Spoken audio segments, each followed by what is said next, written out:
김윤 서울대 의료관리학과 교수 모셨습니다. 어서 오세요, 교수님. 안녕하십니까. 교수님, 당연히 약간 줄었는데요. 네, 지금 그렇습니다. 추세 어떻게 보십니까?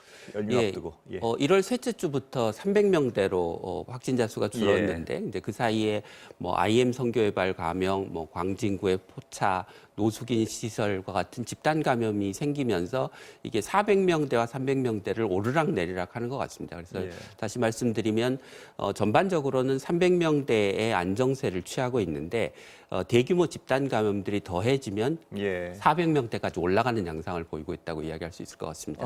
다음 주 설인데요. 네. 이 상태면 이제 안정화는 된 것 같은데. 네. 그래서 일부 완화를 뭐 바라는 자영업자분들도 많으시고 또 가족 모이고 싶어하는 분들 많은데 어떻습니까, 교수님 보시기엔 지금 약간이라도 완화가 가능한 상태인가요? 약간 완화를 하는 게 바람직하고 예. 가능하다고 생각합니다. 특히 이제 그 9시 영업 제한 같은 조치는 업종별로 그 피해 정도가 상당히 다르기 예. 때문에 좀 완화해 줄 필요가 있다고 생각합니다. 그러니까 9시 영업 제한을 약간 늦추는 방안 뭐 이런 그렇죠. 건가요? 예, 뭐 10시나 11시 정도로 늦추는 예. 게 필요하다고 생각합니다. 그 교수님께서는 어떤 업종별 그 방역을 좀 더 다양화해야 된다는 말씀을 하신 걸로 제가 기억하는데 예, 그렇습니다. 어떻게 하는 게 가장 바람직하다고 생각하세요? 뭐 그 기본적으로는 문을 닫게 하거나 일정 시간 이후에 영업을 제한하는 조치는 최소화하되 예. 그 시설 내에서 감염의 위험을 줄일 수 있는 예를 들면 면적당의 인원 제한이랄지 거리두기를 지키는 거랄지 마스크를 최대한 쓰도록 유도하는 조치랄지 이런 그 수칙들을 지켜나가고 지금 그 확진자 수의 상당 부분을 차지하는 대규모의 시설에서의 집단 감염은 방역 수칙을 지키지 않아서 생기는 집단 감염이 굉장히 많습니다. 예. 그러니까 확진자 수가 늘어난다고 무조건 사회적 거리두기의 단계를 올릴 게 아니라 집단 감염의 대부분을 차지하는 방역 수칙을 지키지 않는 감염이 일어나지 않도록 재발되지 않도록 하는 게 훨씬 더 중요하다고 생각합니다. 열어주고 수칙을 철저히 지키도록 감독한다, 네, 이 말씀이시죠? 예, 예. 예. 백신 얘기 좀 여쭤보겠습니다. 아스트라제네카 지금 오늘 네. 그 65세 이상에 대해서 우리 방역 당국도 약간은 좀 뭐 물음표를 찍은 것 같습니다. 보니까 연기한 거죠, 판단을? 예, 판단을 유보했다고 볼 수 예. 있을 것 같습니다. 그러니까 뭐 완전히 이상적인 기준에서 100% 확실하냐라고 물어보면 아스트라제네카 백신이 고령층에서 효과가 있다고 하기 어렵다라는 예. 게 정답이긴 하지만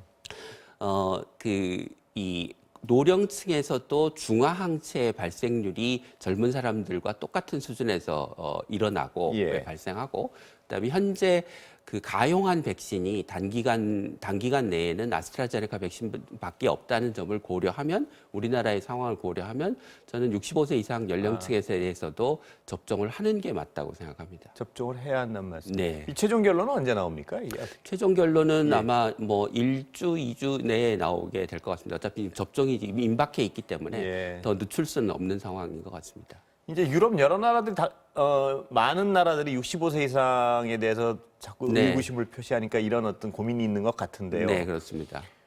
만약에 교수님은 65세 이상을 접종해야 된다는 입장이시지만 네. 만약에 접종하지 말자라는 결론이 만약에라도 나오면은 네. 그럼 좀 엉키는 거 아닌가요? 이 접종 순서가 어떻게 되나요? 예, 그렇게 되면 이제 그 고령층을 대상으로 맞추려고 했던 아스트라제네카 백신을 뭐 요양원이나 요양병원이나 뭐 장애인 시설이나 이런 데에 노인을 돌보는 예. 인력들, 간호, 간병, 의료 인력들에 대해서 맞추게 될 텐데요. 근데 그렇게 되면 이제 문제가 아마 이제 다음번 대유행이 2분기에 올 게 거의 예. 그 확실히 예상이 되는데 고령층에 대한 접종이 이루어지지 않은 채로 4차 유행을 맞게 되고 그로 인해서 많은 노인분들이 이제 집단 감염 그리고 그로 인한 사망에 이르게 된다면 그로 인한 뭐 사회적인 어떤 피해, 그 파급 효과 이런 게 상당히 클 것 같습니다. 그렇다면 만약에 우리가 65세 이상의 아스트라제네카를 못 맞히게 된다면요. 네. 그러면 2분기에 원래 65세 이상의 어르신들이 다 맞게 돼 있는데 네. 그때는 다 어떻게 해야 되나요? 그럼 일단 지금으로서는 뭐 지금 이제 2분기에 들어오게 되는 얀센이나 얀센이나 모더나 백신 그리고 이제 노바백스가 아직 미정이긴 하지만 2분기에 들어올 가능성이 높다고 하니 이제 그런 백신들을 우선적으로 접종할 수밖에 없을 것 같습니다. 그럼에도 불구하고 약간씩 밀리겠죠? 순서가 보시기 어떻습니까? 전체 확보된 물량이 예. 이제 노바백스분을 제외하더라도 이제 전 인구를 커버할 수 있는 분량을 훨씬 넘어서기 때문에 그 예정대로 백신의 물량이 조달된다고 하면 지연이 발생하지는 않을 것 같습니다. 예. 백신 때문에. 예. 그렇지만 이제 접종을 압축적으로 해야 되기 때문에 백신을 접종하는 뭐 센터의 숫자, 의료기관의 숫자, 의료 인력의 숫자를 단기간 조금 더 집중적으로 확보해야 되겠죠. 그 아스트라제네카가 65세 이상 안 된다면 원래 1분기에 예정돼 있던 네. 요양원 고연령층, 네. 그 기저질환 가시는 분들 네. 이런 분들은 2분기에 맞게 되는 2분기에 건가요? 맞게 되고 대신 이제 요양원, 요양병원에서 노인분들을 돌보는 뭐 예. 간병인, 간호 인력, 뭐 의료 인력들이 이제 우선적으로 맡게 되겠죠.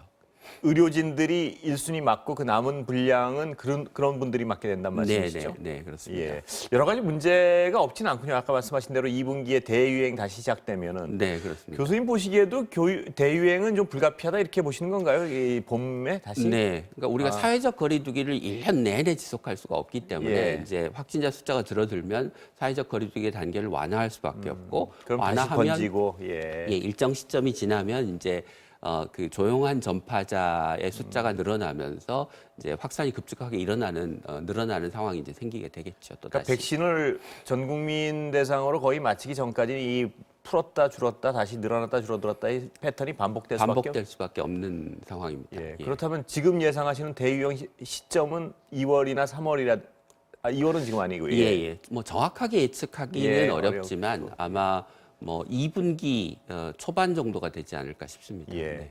그 변이 걱정들 많은데요. 네, 그렇습니다. 그 지금 변이가 변종으로 될 가능성도 배제할 수 없는 상황 아닌가요? 예, 그러니까 변이의 정도가 이제 그 점점 더 커지면 예. 좀 다른 형태의 그 변이군으로 분류를 하게 되고 그걸 이제 변종이라고 부르게 되는데요. 예. 이제 그게 코로나 바이러스가 RNA 바이러스이기 때문에 변이는 지속적으로 일어납니다. 근데 이제 그게 어느 정도의 큰 변이냐, 예. 그 전체 전파력이나 또는 치명률 또는 백신에 대한 어떤 저항력의 정도가 얼마나 되느냐가 이제 중요할 예. 것 같고요. 이미 이제 상당 정도의 그런 원래 바이러스와 상당한 이제 차이를 보이는 바이러스들이 생겼기 때문에 여기서부터 점점 더 큰 차이를 보이는 바이러스들의 변이가 더 많이 나타날 가능성이 높겠죠. 그러면 그 말씀은 백신이 안 들을 수도 있다는 백신의 저항력이 지금보다 더 큰 변이 바이러스들이 더 많이 나타날 가능성이 높다는 이야기입니다. 그렇다면 백신 저항력에서 어떤 외국 연구 결과 보면요. 네. 교차 접종 그러니까 네. 첫 번째 맞을 때는 A란 백신을 맞고 두 번째 맞을 때 B란 백신을 맞는 게 더 백신 저항력을 줄이는 데 도움이 된다. 이런 연구도 네, 있는 것 같은데 그렇습니다. 맞습니까, 그거는? 그러니까 통상적으로 예. 이제까지 그 백신 접종에서는 같은 종류의 백신을 맞는 예. 게 일반적이었고 그렇게 해왔기 때문에 다른 종류의 백신을 이제 섞어서 맞는 경우가 어떨지는 그 경험적으로 검증된 바는 없습니다. 예. 근데 이제 A라고 하는 백신이 만들어내는 항체의 범위와 B라고 하는 백신이 만들어내는 항체의 범위가 서로 다르면 두 개를 섞어 맞으면 훨씬 다양한 항체가 생기면서 변이 예. 바이러스에 대한 면역 효과가 더 높아질 그 논리적인 가능성은 있는 것 같습니다. 그렇다면 우리도 한번 그걸 어떻게 실험적으로 해봐야 되는 상황인가요? 어떻습니까? 교수님 이제 보시기에는? 외국에서 하고 있으니 그 결과를 이제 기다려 볼 수도 있고요. 만약에 예. 우리가 여력이 된다면 직접 그런 시험을 해보는 것도 좋은 시도라고 생각합니다. 직접 네. 임상적으로 실험을 해보는 것도 네. 좋은 시도란 말씀이시죠? 예.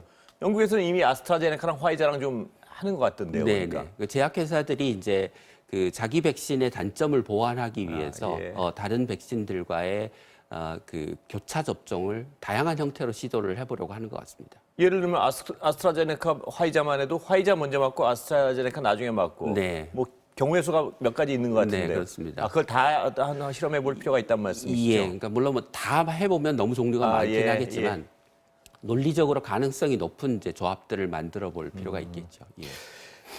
교수님 보면 그 지금 상태에서 지금 네. 설 앞두고 아까 약간 방역 얘기 다시 여쭤보면은 네. 거리두기는 약간 완화하는 게 좋다는 입장이신 것 같은데 네, 5인 모임 금지는 유지하는 게 낫다는 입장이신가요? 아니면 그것도 약간 완화할 수 있다고 지금 보시는 단계에서는 유지하는 게 바람직할 것 같습니다. 왜냐하면 설 때까지 마찬가지로 네, 말씀이시죠? 그렇습니다.